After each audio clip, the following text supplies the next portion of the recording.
Monsieur Naegelen, vous avez la parole. Monsieur Christophe Naegelen pour le groupe UDI et indépendants pour 10 minutes.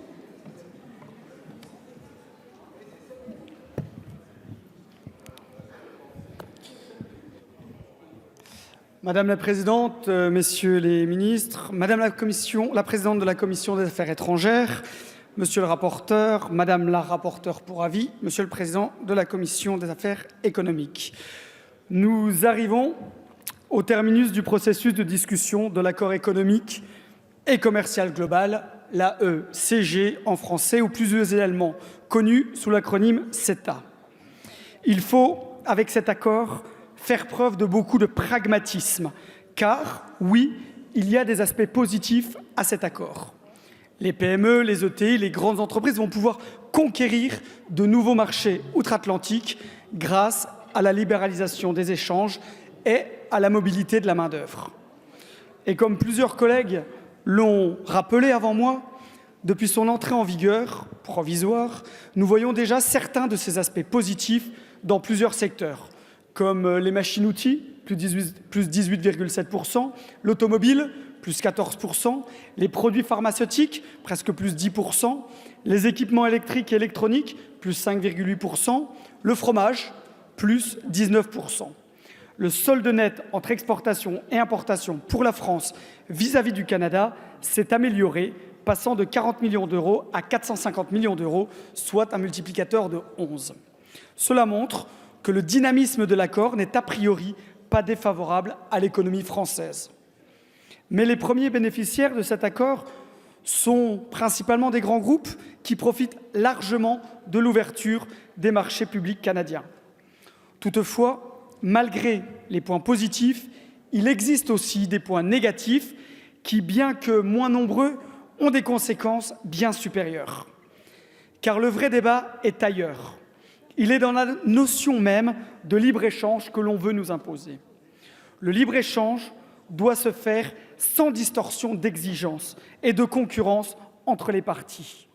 Et déjà, rien que sur ce point, l'accord soulève de nombreuses inquiétudes, notamment pour le secteur de l'agriculture. Nous devons chercher le développement économique pour nos entrepreneurs et pour notre pays, mais cela doit se faire au juste prix. Et le prix qui est demandé, malheureusement, équivaut à mettre à mal une partie de notre modèle agricole. Ce prix est bien trop élevé. Mes chers collègues, il n'y a pas d'un côté les protectionnistes et de l'autre les libéraux. Il n'y a qu'une vision politique avec une question simple. À quoi voulons-nous que l'agriculture française ressemble? Si vous voulez privilégier un modèle agricole à la chaîne, avec des fermes-usines telles qu'on peut le trouver dans l'Alberta, alors oui, votez cet accord. Mais si vous êtes pour une préservation de notre modèle agricole familial, tel que nous en avons dans mes Vosges ou dans la majorité de nos territoires, un modèle qui a fait ses preuves et qui est l'un des fondements de notre pays, alors nous devons attendre avant de voter cet accord. Plusieurs défauts émaillent, et plus spécifiquement, vous le savez, concernant la filière bovine, qui est un casus belli pour notre groupe. Vous faites observer que le Canada n'a pas encore utilisé à plein ses quotas de carcasses de viande bovine, mais est-ce que ce sera le cas éternellement?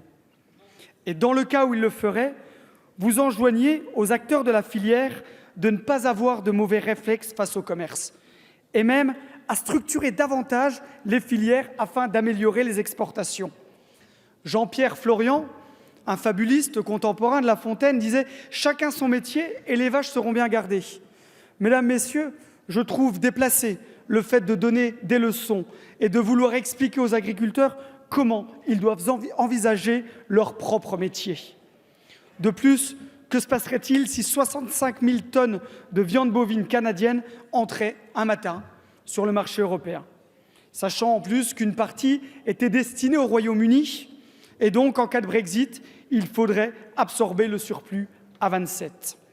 La potentielle surcharge du marché provoquerait de facto une baisse des cours de la viande au kilo. Les agriculteurs qui avaient déjà des difficultés à faire face à leurs frais de production se retrouveraient alors pris à la gorge. Cela viendrait annuler les efforts que nous avons tous fournis pour permettre aux éleveurs d'obtenir un revenu décent au travers de la loi Egalim. Comment le modèle familial français, avec une moyenne de 60 bovins par exploitation, pourra-t-il lutter face à un modèle d'exploitation canadienne basé sur une échelle de plusieurs milliers de têtes de bovins? Par ailleurs, s'il fallait encore prouver la détresse de nos agriculteurs, je me permets juste de vous rappeler que chaque année, en moyenne, 300 agriculteurs se donnent la mort et que cela représente 20 à 30% de plus que les autres catégories socio-professionnelles. Une question se pose également concernant les contrôles de traçabilité des produits destinés à l'alimentation importée. L'accord de libre-échange prévoit de réduire les contrôles à l'entrée sur le sol européen à 20% par lot. En définitive, il reviendra donc aux autorités canadiennes de s'assurer du respect de nos règles afin de vérifier la traçabilité des produits. C'est alors que le Canada n'a pas les mêmes normes que nous. Donc certes, il y a des fermes certifiées au Canada pour exporter des denrées alimentaires vers l'Union européenne, mais il y a aussi des fermes qui traitent les bovins avec des hormones de croissance ou des antibiotiques, qui les nourrissent avec des farines de protéines animales transformées ou encore des porcs traités à la ractopamine. Les OGM et les pesticides, tous interdits dans l'Union européenne.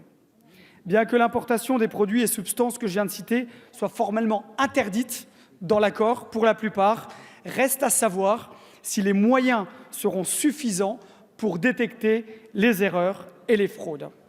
Il est difficile en ce cas de ne pas s'inquiéter que des aliments ne correspondant pas à nos standards sanitaires puissent être importés en Europe. Le risque existe bel et bien à partir du moment où le Canada n'a pas les mêmes normes sanitaires que nous et que les procédures d'importation sont allégées. Par ailleurs, aucune règle ne semble interdire aujourd'hui l'arrivée de bœufs canadiens dopés aux antibiotiques ou encore l'arrivée de bœufs nourris avec des farines dites de protéines animales transformées, produites avec le sang, le gras et le poil des animaux. Les règles européennes pour ces importations sont muettes. Quant à la confiance que l'on peut accorder au contrôle canadien sur les importations en Europe, souvenez-vous de cet exemple édifiant en juin dernier où un scandale a éclaté entre la Chine et le Canada, ce dernier ayant exporté illégalement des porcs traités à la ractopamine suite à des falsifications de certificats vétérinaires. Face aux risques sanitaires et à l'évidente distorsion de concurrence que ce traité fait peser sur certaines filières déjà fragiles, c'est tout le modèle agricole qui risque d'être déstabilisé. De plus, concernant les reconnaissances d'indications géographiquement protégées européennes, les IGP, dont 42 sont françaises, leur utilisation par des industriels canadiens seront toujours possibles si elles étaient utilisées avant 2003. Enfin, sur la partie climat-environnement, l'accord ne possède en soi aucune règle environnementale contraignante. Il favorise une agro-industrie exportatrice, ce qui est d'ailleurs contradictoire avec l'idée de privilégier les circuits courts et une production moins nocive pour l'environnement. Quant au veto climatique tant annoncé, il risque d'être inopérant puisqu'il est basé sur un règlement de procédure permettant l'adoption d'interprétations communes validées par le Canada et l'Union européenne. Ainsi, si aux prochaines élections, le dirigeant canadien est moins sensible aux questions climatiques, il peut bloquer les interprétations communes et donc ce veto climatique.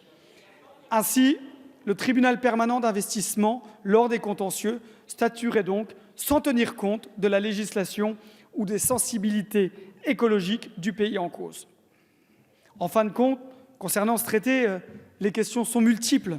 Tout d'abord, il faut savoir si cet accord est favorable aux différents secteurs concernés et s'il est favorable aux consommateurs.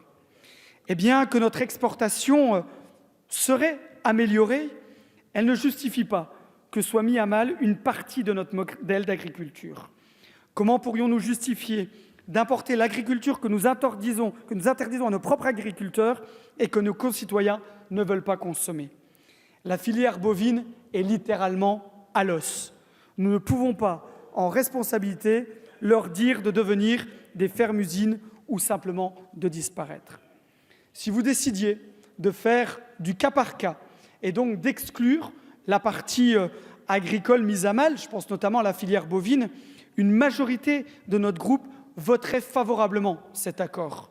Mais en l'état actuel, et malgré quelques abstentions et votes favorables, notre groupe votera majoritairement contre ce texte.